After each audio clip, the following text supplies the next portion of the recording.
Бәріңе сәлем. Менің каналымдағы ең танымал видеолар ол ақша табу туралы видеолар. Значит, ондай видеолар сендерге қатты ұнайды. Осы сөзді айтып отырып, мен де сендерге қосыламын. Өйткені кімге ақша табу туралы видеолар ұнамайды, а? Ақша табу туралы видеолар интернетте өте көп, бірақ оның ішінде қайсы шын екенін ешкім білмейді. Ал мен осы видеода біріншіден қалай ақша табу керегін көрсетемін. Бірақ бұл аз. Сондықтан да екіншіден ол шын способ екенін дәлелдеймін. Видеоны соңында дейін көріңдер, өйткені қазір видеода сендерге өзімнің бір аптада қанша тапқанымды айтамын. В общем, көп сөйлемей, видеоға кеттік, короче.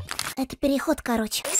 Бұл способты түсіну үшін предысторияны айтайын. Предысторияда оның неден басталғаны жайлы айтылады. Бұл оқиға 3 жыл бұрын басталды, яғни менің осы ноутбугымды алғаннан басталды. Осы ноутбуктың алдында менде ескі компьютер болған. Ол компьютермен тек қана ойын ойнаудан басқа ештеңе істемейтінмін. Бірақ кейінірек бізге интернет қосқаннан кейін мен ютуберлерге қызыға бастадым. Сосын ютубер болу менің арманым сияқты болды. Ал ютубер болу үшін монтаж жасап білу керексің, және де Photoshop деген программаларды қолданып білу керексің. Осы факторларды білгеннен кейін мен ата-аналарымнан ноутбук жайлы сұрай бастадым. Өздерің білетіндей, бұл ноутбукты мен наконец-то алдым. Ол кезде 2017 жыл болатын. Ноутбукты алғаннан кейін өзіме бір канал ашып, сол каналға летсплейларымды салатынмын. Летсплей болғанда мен сол кезде Minecraft деген ойынға қатты қызығатын болғанмын. Осы Minecraft-тың арқасында мен монтаждау, Photoshop жасау, және де 3D программалармен, например, Cinema 4D сияқты программалармен жұмыс істеуді үйрендім. Қазір де мен монтаждауды, Photoshopтауды өте қатты жақсы көремін. Бірақ 3D программаларды қазір онша қатты қолданбаймын. Сондықтан да қазір монтаж бен Photoshop жағынан менде 3 жыл опытым бар. Конечно, бірақ одан кейін мен ол каналды тастап кеттім. Бірақ ана каналымды тастасам да 1 жылдан кейін басқа канал аштым. Ол каналдан да летсплей түсіріп, монтаждау, Photoshopтау сияқты заттардан опыт жинадым. Ары қарай тауып көріңдерші, мен не істедім.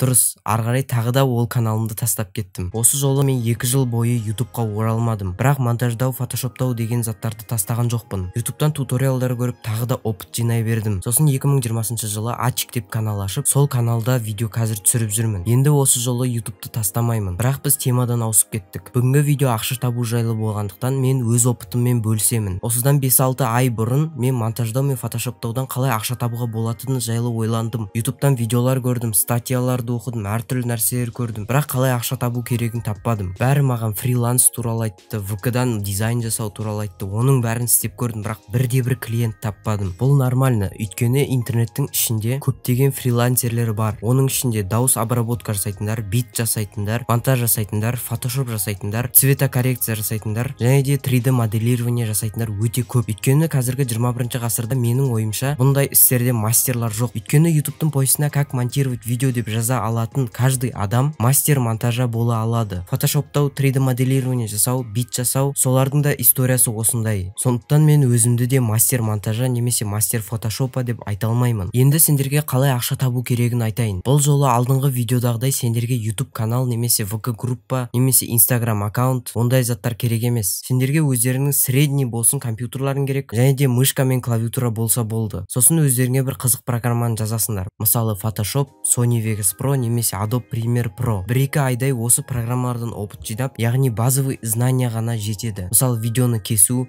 фонын өзгерту, а Photoshop болса цветокоррекция, тағы да басқа сондай заттарды үйрену керек. Бұл заттар мен сияқты сендердің өмірлеріңнің 3 жылын алмайды. Максимум 2 айда осындай базовый знанияларды үйреніп алсаңдар, ақша таба беруге болады. Енді осыларды істегеннен кейін екінші этапты айтайын. Екінші этапта өздеріңнің істей алатын услугаларыңды OLX-ға саласыңдар. Мысалы монтаж жасайтын болсаңдар, онда сделаю монтаж деп жазасыңдар. Және де келесі описаниясын жазу керек болады. Описанияға қандай видеоларды монтаж жасайтындарыңды жазасыңдар. Мысалы Қазақстанда болатын мысалы тойлар бар, love story, туған күнге арналған видеолар, тағы да басқа өте көп түрлері бар. Осыларды жазасыңдар. Одан кейін бағасын бастапқыда арзандатып қоюға болады. Өйткені арзан бағаның арқасында көп клиент жинауға болады. Ал примерно 10 клиент жинағаннан кейін онда бағаларын көтере беруге болады. Бірақ сразу айтайын, ақша табудың оңай жолы өмірде жоқ. Егер де оңай жолын тапсаңдар, онда ол адамды алдау немесе тағы да басқа лохотрон сайттар. Сондықтан да монтаж жасау, Photoshop жасау сияқты заттарды оңай деп ойласаңдар, сендермен келісемін, я оңай, бірақ клиент табу қиын. Сондықтан да бастапқыда бағаны арзандатып қою керек. Сол арқылы өздеріңе 10-15 клиент табасыңдар. Қаншалықты көп клиент болады, соншалықты жақсы. Себебі бір клиентке жақсы монтаж жасап беретін болсаң, онда ол адам өзінің достарына сені кеңес беретін болады. Осылай көп клиент табуға болады. Бірақ бір нәрсені есте сақтаңдар. Бағаны арзандатамын деп өте қатты арзанға қоймаңдар. Себебі бастапқы баға арзан болса, оны жоғары көтеру мүмкін емес болып кетеді. Соңында сендер көп жұмыс істейсіңдер, бірақ аз ақша аласыңдар.